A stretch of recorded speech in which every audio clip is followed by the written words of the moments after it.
নমস্কার বন্ধু, জীবনবাণীর আরও একটি নতুন পর্বে আপনাকে স্বাগত জানাই।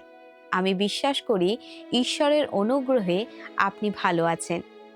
বরাবরের মতো এই অনুষ্ঠানটি হলো শাস্ত্রের মধ্যে দিয়ে আমাদের প্রতিদিনের পথ চলা, যেখানে আমরা একসাথে শিখছি এবং আত্মিক বৃদ্ধি লাভ করছি।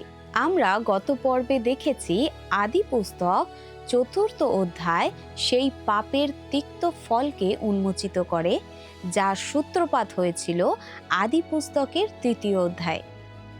কইন ও হেবল দুজনেই আরাধনা করতে এসেছিলেন, কিন্তু তাদের উৎসর্গ করা নৈবেদ্য তাদের হৃদয়ের আসল রূপটি প্রকাশ করে দিয়েছিল। হেবল বিশ্বাসের সাথে ঈশ্বরের নির্দেশিত বলিদান এনেছিলেন, যা পাপের স্বীকারোক্তি এবং ঈশ্বরের ব্যবস্থার উপর নির্ভরতাকে তুলে ধরে। অন্যদিকে কইন তার নিজের কাজের উপর ভরসা করেছিলেন, তবুও ঈশ্বর তার করুণা দেখিয়েছিলেন এবং কইনকে সতর্ক করেছিলেন যে পাপ তার দরজায় ওত পেতে আছে। আজ আমরা আদি পুস্তকের ৪র্থ অধ্যায়ের বাকি অংশটুকু নিয়ে আমাদের আলোচনা চালিয়ে যাব এবং এরপর ৫ম অধ্যায়ে প্রবেশ করব। এই পাঠে আমরা মানব ইতিহাসের প্রাথমিক সময়ের অত্যন্ত গুরুত্বপূর্ণ কিছু ঘটনা খতিয়ে দেখব। পরিশেষে আমরা আদি পুস্তক ৫ম অধ্যায়ে পদার্পণ করব, যা আদমের জীবনের সমাপ্তির অংশ এবং যেখানে পবিত্র শাস্ত্র পরবর্তী প্রজন্মগুলির বংশ তালিকা তুলে ধরেছে। তাহলে চলুন শুরু করা যাক।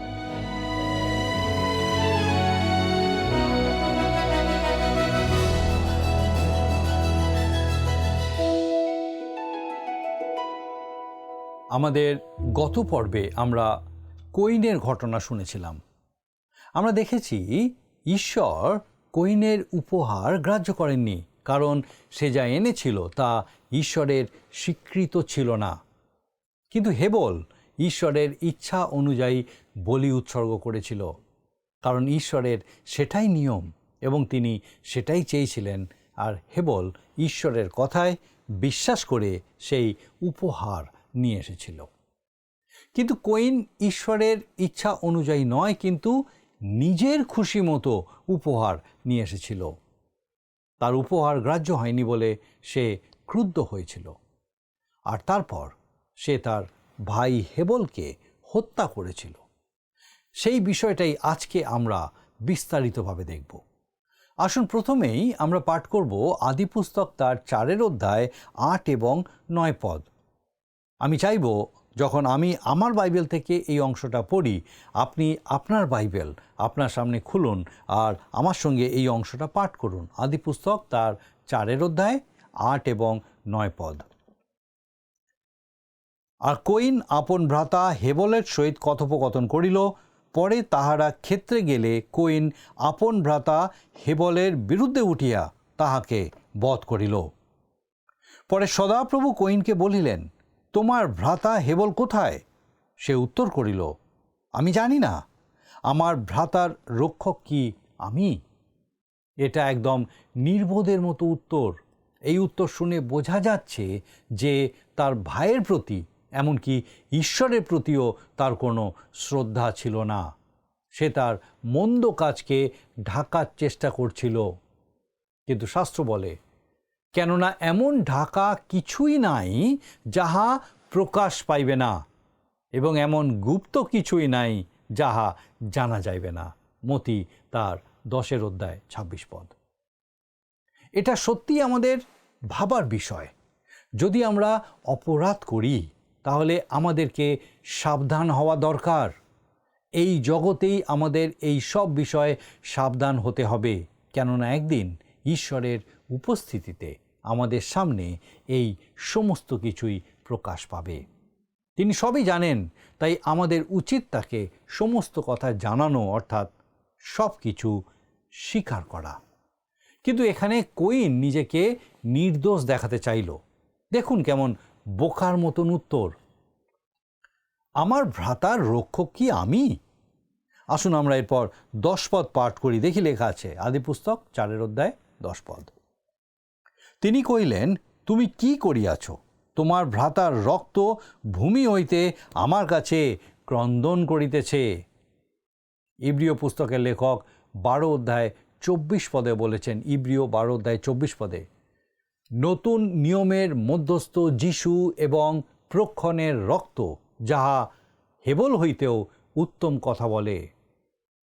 হেবলের রক্ত ঘোষণা করে যে হত্যা হয়েছে, আর যীশু খ্রিস্টের রক্ত ঘোষণা করে মুক্তির মূল্য দেওয়া হয়েছে, পরিত্রাণ নিশ্চিত করা হয়েছে। আসুন এখন আমরা 11 আর 12 পদটা পড়ি। আদিপুস্তক 4 অধ্যায় 11 আর 12 পদ। আর এখন যে ভূমি তোমার হস্ত হইতে তোমার ভ্রাতার রক্ত গ্রহণার্থে আপন মুখ খুলিয়াছে, সেই ভূমিতে তুমি শাপগ্রস্ত হইলে। ভূমিতে কৃষিকর্ম করিলেও তাহা আপন শক্তি দিয়া তোমার সেবা আর করিবে না। তুমি পৃথিবীতে পলাতক ও ভ্রমণকারী হইবে। এমনকি আজকের দিনেও মানুষের অপরাধের জন্য ভূমি অভিশপ্ত রয়েছে, যার ফলে ভূমির উর্বরতা হারিয়ে গেছে। পৃথিবীর অনেক ঘন সবুজ অঞ্চলেও লক্ষ লক্ষ মানুষ অনাহারে দিন কাটাচ্ছে।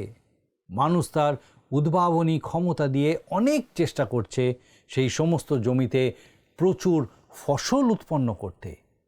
মনে হয় হেবলের রক্ত ভূমি থেকে এখনও ক্রন্দন করছে। ভাইয়ের রক্তে ভিজে থাকা মাটি চিৎকার করে সেই কথাই বলছে। আসুন আমরা দেখি 13 পদে কইন কি বলছে। তাহাতে কইন সদাপ্রভুকে কহিল, আমার অপরাধের ভার অসহ্য। কইন বলছে তার অপরাধের ভার অসহ্য, সে বইতে পারছে না। তাহলে সে কেন ঈশ্বরের প্রতি ফিরছে না, নিজের অপরাধ স্বীকার করছে না এবং ঈশ্বরের অনুগ্রহে নিজেকে সমর্পণ করছে না? তার অপরাধের ভার সত্যি অসহ্য ছিল, তার পক্ষে বহন করা সম্ভব ছিল না। কিন্তু ঈশ্বর তার জন্য এক ত্রাণকর্তার ব্যবস্থা করেছেন, যদি সে তার উপরে নির্ভর করে। 14 পদে আমরা দেখতে পাই কইন ঈশ্বরের কাছে মিনতি করছে। আসুন আমরা 14 পদটা পড়ি। আদিপুস্তক 4 অধ্যায় 14 পদ। দেখো, অদ্য তুমি ভূতল হইতে আমাকে তাড়াইয়া দিলে, আর তোমার দৃষ্টি হইতে আমি লুক্কায়িত হইব। আমি পৃথিবীতে পলাতক ও ভ্রমণকারী হইব, আর আমাকে যে পাইবে সেই বধ করিবে। কইন বলছে যে সে এখন ঈশ্বরের থেকে নিজেকে লুকাবে, আর সেটাই হয়েছিল। কিন্তু দেখুন, ঈশ্বর তাকে রক্ষা করছেন। কি আশ্চর্য, তাই না? ঈশ্বর একজন খুনিকে, একজন অপরাধীকে আশ্রয় দিচ্ছেন। 15 পদে আমরা দেখি ঈশ্বর কইনকে কি বলছেন। 15 পদ। তাহাতে সদাপ্রভু তাহাকে কহিলেন, এই জন্য কইনকে যে বধ করিবে সে 7 গুণ প্রতিফল পাইবে। আর সদাপ্রভু কইনের নিমিত্ত এক চিহ্ন রাখিলেন, পাছে কেহ তাহাকে পাইলে বধ করে। ঈশ্বর কইনকে রক্ষা করার জন্য একটা চিহ্ন দিয়েছিলেন, কিন্তু কি চিহ্ন দিয়েছিলেন সেটা আমি জানি না। অনেকেই অনেক রকমের চিহ্ন অনুমান করে থাকে, কিন্তু আমার মনে হয় আমার উচিত হবে না সেই রকম কোনো চিহ্ন অনুমান করা। কিন্তু ঈশ্বর তাকে রক্ষা করার ব্যবস্থা করেছিলেন। সেই সময় কোনো ব্যবস্থা দেওয়া হয়নি। কইন অপরাধ করেছিল, কিন্তু ব্যবস্থা লঙ্ঘন করেনি, কারণ তখন কোনো ব্যবস্থাই ছিল না। হত্যা সম্পর্কিত কোনো আইন ছিল না। তার আসল অপরাধ ছিল সে ঈশ্বরের গ্রহণযোগ্য উপহার নিয়ে আসেনি। তার কাজ মন্দ ছিল, আর তার সেই মন্দ স্বভাবের প্রকাশ ঘটেছিল ভাইকে হত্যা করার মাধ্যমে। এরপর আমরা দেখব কইনের বংশধরদের বিষয়, যারা একটা ঈশ্বরবিহীন সমাজ ব্যবস্থা জন্ম দিয়েছিল। আমরা দেখেছি কইন ঈশ্বরের থেকে দূরে সরে গেছিল, এবং তার মাধ্যমে যে সমাজ তৈরি হয়েছিল সেই সমাজে ঈশ্বরের কোনো স্থান ছিল না। ঈশ্বরবিহীন এক সমাজ। দেখুন 16 পদে কি লেখা আছে। 4 অধ্যায় 16 পদ। পরে কইন সদাপ্রভুর সাক্ষাৎ হইতে প্রস্থান করিয়া এদনের পূর্ব দিকে নোদ দেশে বাস করিল। আমি উপাসনালয়ে উপাসকদের মধ্যে অনেক লোককে দেখি যারা নোদ দেশের লোক, তবে আমি কিন্তু জানি না নোদ দেশটা কোথায়। আমি প্রায় অবাক হয়ে ভাবি, কোথায় সেই দেশ? অনেকেই অনেক রকমের অনুমান করে, কিন্তু আমাদেরকে বলা হয়েছে কইন চলে গেল এবং নোদ দেশে বাস করল।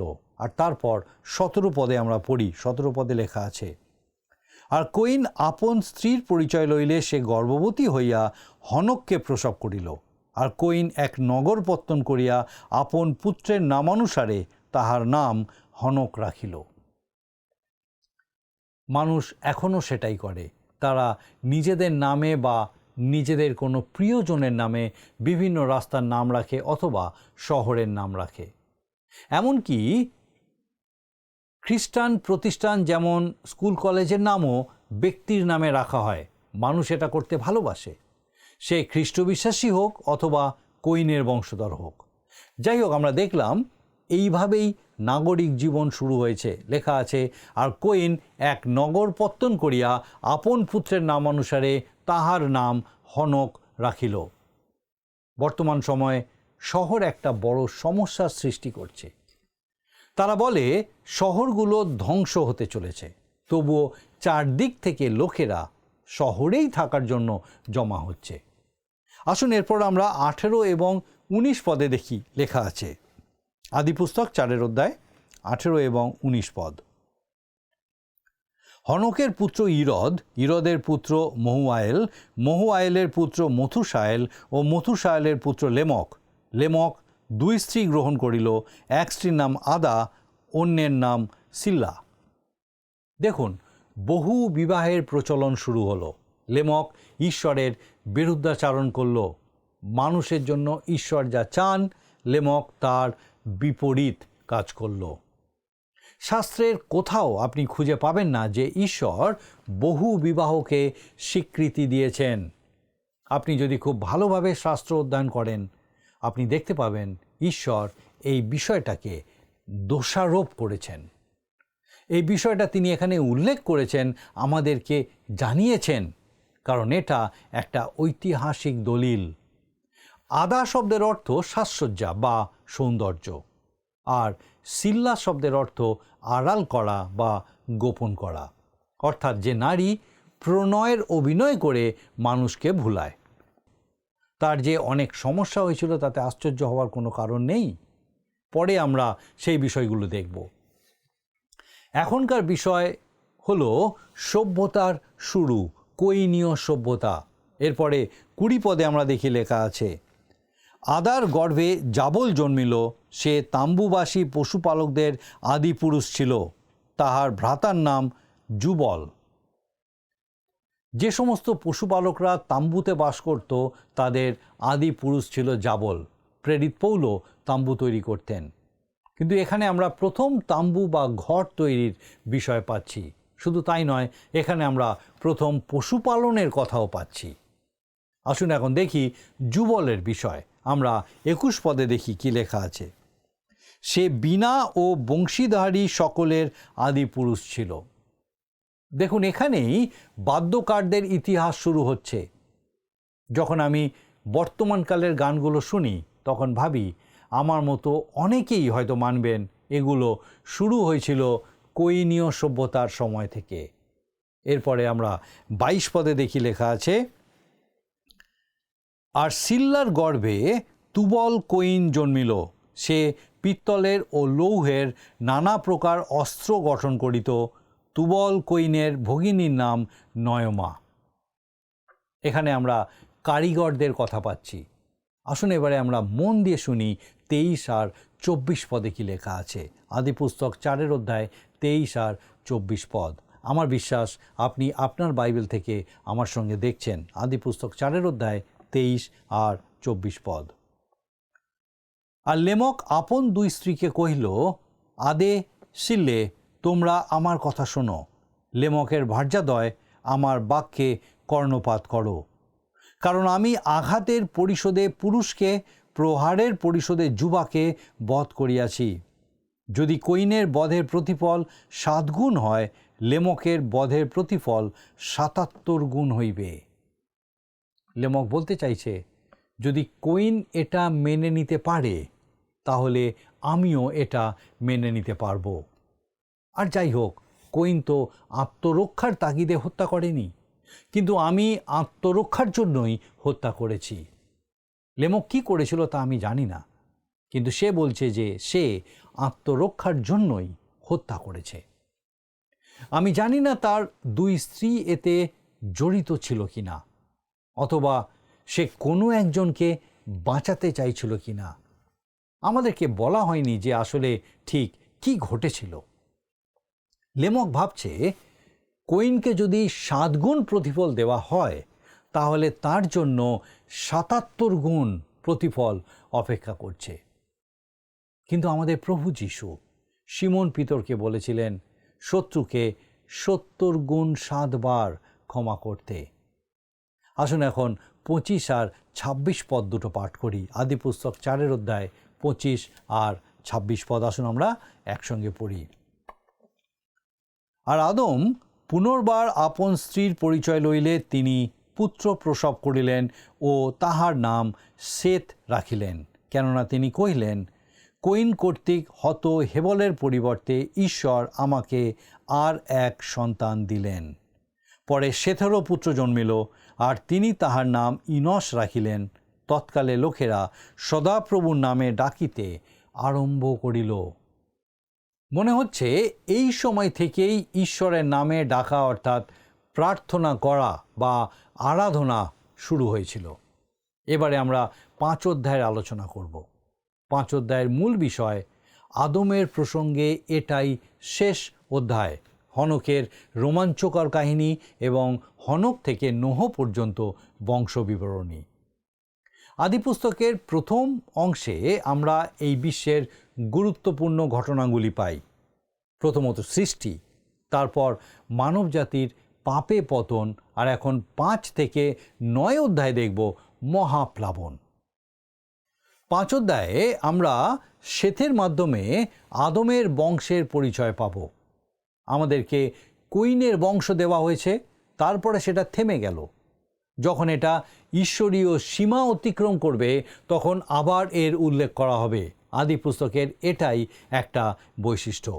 আমার মনে হয় আদি পুস্তকের 5 অধ্যায়টা বাইবেলের সব থেকে হতাশজনক ও সব থেকে নিরুৎসাহী একটি অধ্যায়, কারণ এটা পড়লে মনে হয় আমরা যেন কবরস্থানের মধ্যে দিয়ে হেঁটে চলেছি। ঈশ্বর আদমকে বলেছিলেন, কেননা যেদিন তাহার ফল খাইবে সেই দিন মরিবেই মরিবে। আদি পুস্তক তার 2 অধ্যায় 17 পদে আমরা দেখেছি। আর আদমের বংশধরেরা সবাই মরে গেছিল। এই জন্য সাধু পৌল বলছেন, কারণ আদমে যেমন সকলে মরে, 1 করিন্থীয় 15 অধ্যায় তার 22 পদ। এবার আমরা আদমের বৃত্তান্তের শেষ পর্যায়ে এসেছি। আসুন পাঠ করি 5 অধ্যায়ের প্রথম 2 পদ। আর আমি বিশ্বাস করি আপনি আমার সঙ্গে আপনার বাইবেলও দেখছেন। আদি পুস্তক 5 অধ্যায় আসুন আমরা 1 আর 2 পদ পড়ি। আদমের বংশাবলী পত্র এই। যেদিন ঈশ্বর মনুষ্যের সৃষ্টি করিলেন, সেই দিনে ঈশ্বরের সাদৃশ্যেই তাহাকে নির্মাণ করিলেন।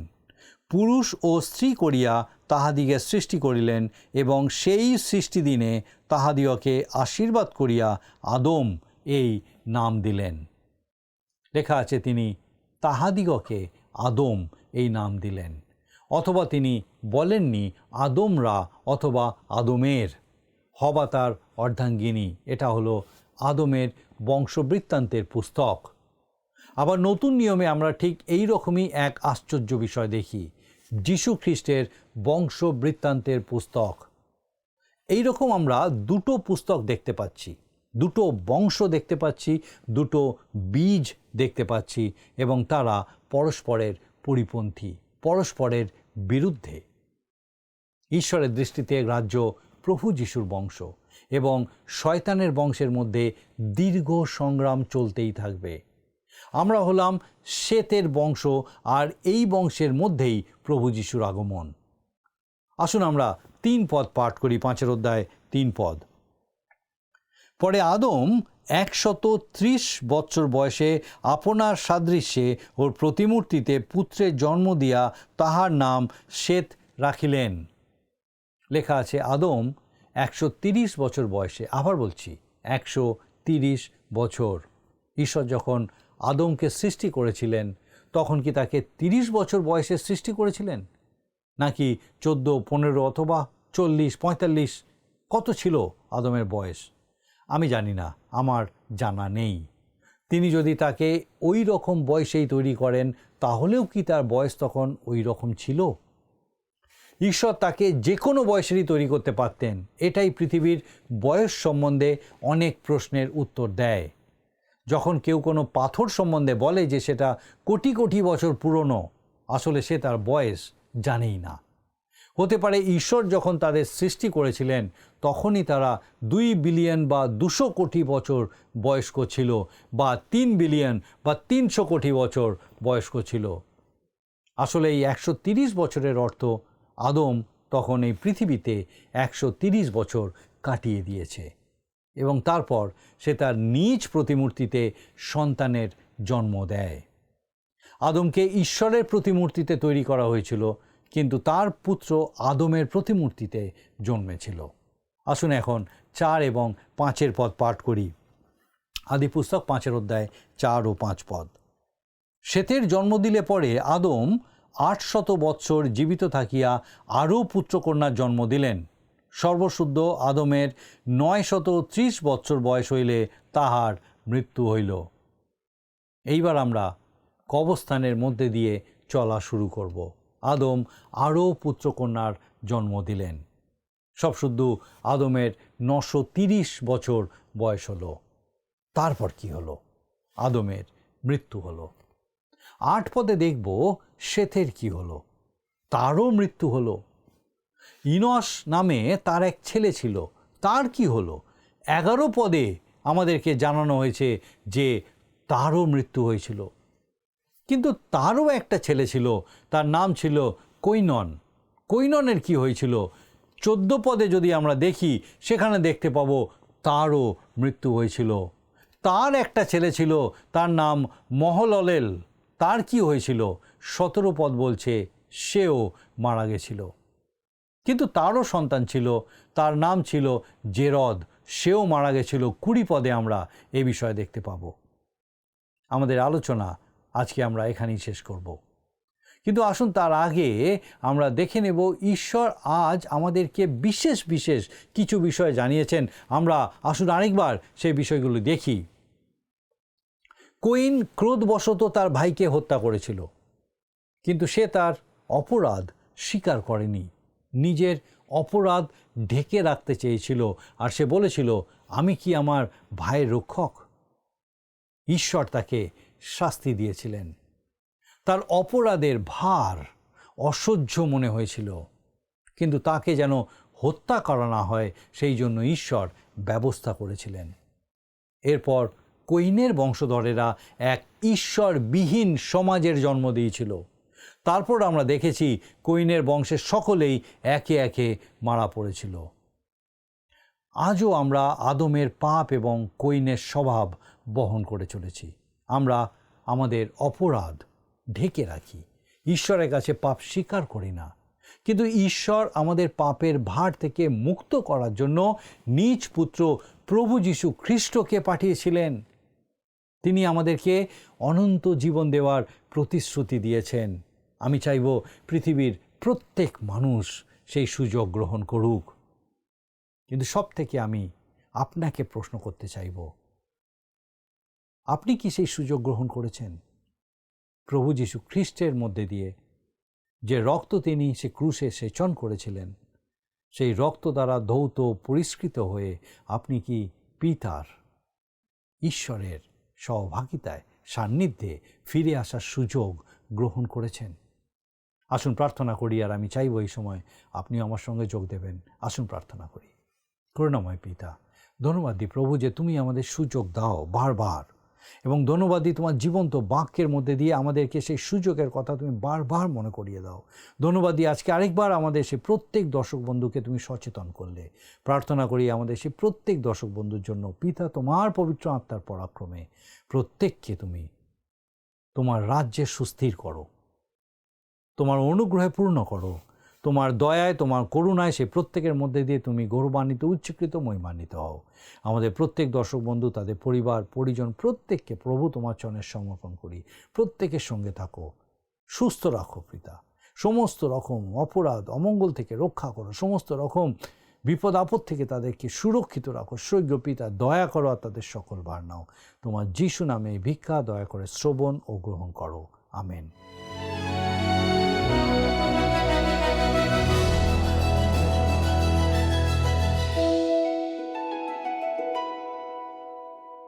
প্রিয় বন্ধু, পুরো অনুষ্ঠান জুড়ে আমাদের সাথে থাকার জন্য আপনাকে আন্তরিক ধন্যবাদ জানাই। আজকের পর্ব থেকে আমরা শিখলাম যে কয়িন ও হেবলের কাহিনী মানবীয় পাপের ভয়াবহ গভীরতা এবং ঈশ্বরের ন্যায় বিচারের সাথে তার করুণার এক অদ্ভুত মেলবন্ধনকে প্রকাশ করে। কয়িন কর্তৃক হেবলকে হত্যা করা কেবল তার ভাইয়ের বিরুদ্ধে করা কোনো কাজ ছিল না, বরং এটি ছিল ঈশ্বরের বিরুদ্ধে এক সরাসরি বিদ্রোহ। যদিও কয়িন বিচারিত হয়েছিল এবং এক যাযাবরে পরিণত হয়েছিল, তবুও ঈশ্বর তার উপর সুরক্ষার চিহ্ন দিয়েছিলেন, যা আমাদের মনে করিয়ে দেয় যে ঈশ্বরের বিচার তার করুণাকে কখনো মুছে ফেলে না। কয়িনের বংশধরদের মধ্যে দিয়ে এক ঈশ্বরহীন সভ্যতার উত্থান ঘটেছিল, যার নগর জীবন, সাংস্কৃতিক উন্নতি, বহুবিবাহ, সহিংসতা এবং মানবিক অহংকারের পরিপূর্ণ ছিল। সেতের সময়েই মানুষ ঈশ্বরের নামে প্রার্থনা করতে বা তাকে ডাকতে শুরু করেছিল। এরপর পঞ্চম অধ্যায়ে সেতের মাধ্যমে আদমের বংশতালিকা তুলে ধরে, যেখানে বারবার এবং তাহার মৃত্যু হইল কথাটি ফিরে আসে, যা পাপের এক ভয়াবহ পরিণামকে বারবার স্মরণ করিয়ে দেয়।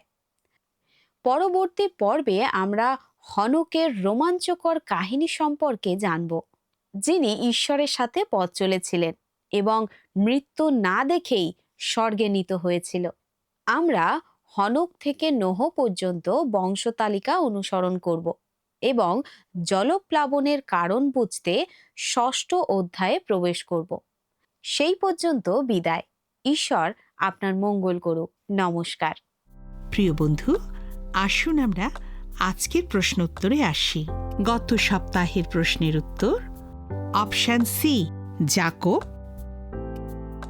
আজকের প্রশ্ন, যে ব্যক্তি একটি শহর নির্মাণ করে তার ছেলের নামে নামকরণ করেছিল তার নাম কি?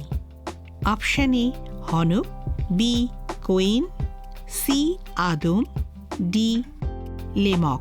প্রিয় বন্ধু, এই প্রশ্নের উত্তর আগামীকাল সন্ধ্যে 6টার মধ্যে option A, B, C, D সহকারে আপনার নাম ও সম্পূর্ণ ঠিকানা সহ 9433497235 এই নম্বরে হোয়াটসঅ্যাপে বা SMS-এ পাঠাবেন। যদি আপনার এই অনুষ্ঠান ভালো লেগে থাকে তাহলে এই নম্বরে একটি মিসড কল করুন, তাহলে আপনি পরের বারের বিজয়ী হতে পারেন।